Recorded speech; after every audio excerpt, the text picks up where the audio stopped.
নদিয়ায় ১৬ লক্ষ ভোটারের নাম ভ্যানিশ। ভোটার তালিকায় বড়সড় কাটছাটে উলটপুরাণের আশঙ্কায় তৃণমূল বিজেপি। রাজ্যের বিধানসভা নির্বাচনের আগে তপ্ত আবহাওয়ার চেয়েও বেশি উত্তাপ ছড়াচ্ছে ভোটের তালিকা সংশোধন।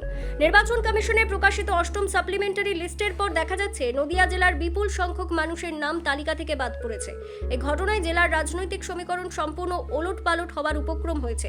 এখনো পর্যন্ত পাওয়া তথ্য অনুযায়ী নদিয়ায় মোট ১,২৫,৮৬৭ জনের নাম ভোটার তালিকা থেকে বাদ পড়েছে। প্রায় ১,৫৭,০০০ আবেদনের মধ্যে মাত্র ৩১,০৯৬টি নাম গৃহীত হয়েছে, আর এখনো প্রায় ১,১০,০০০ নাম বিবেচনাধীন তালিকায় ঝুলে রয়েছে।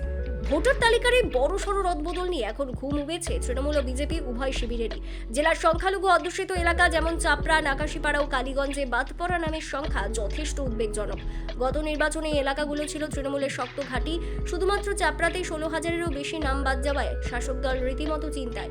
অন্যদিকে মতুয়া প্রধান অঞ্চল হিসেবে পরিচিত রানাঘাট, উত্তর পশ্চিম বা কৃষ্ণগঞ্জেও হাজার হাজার নাম কাটা গিয়েছে। গতবার এই ভোট ব্যাংক বিজেপির দিকে ঝুঁকেছিল, তাই এবার সেখানেও অস্বস্তি বাড়ছে গেরুয়া শিবিরের অন্দরে। এই পরিস্থিতি নিয়ে শুরু হয়েছে তীব্র রাজনৈতিক চর্চা।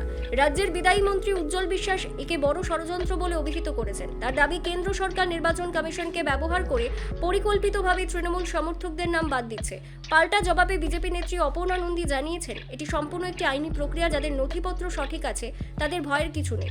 তবে রাজনৈতিক বিশ্লেষকদের মতে ভোটার সংখ্যারই ব্যাপক হ্রাস নদিয়ার অনেক আসনেই হার জিতের ব্যবধান কমিয়ে দিতে পারে বা ফলাফল সম্পূর্ণ বদলে দিতে পারে। এই অজানা উদ্বেগ এখন প্রার্থীদের কপালে চিন্তার ভাঁজ আরও চওড়া করছে।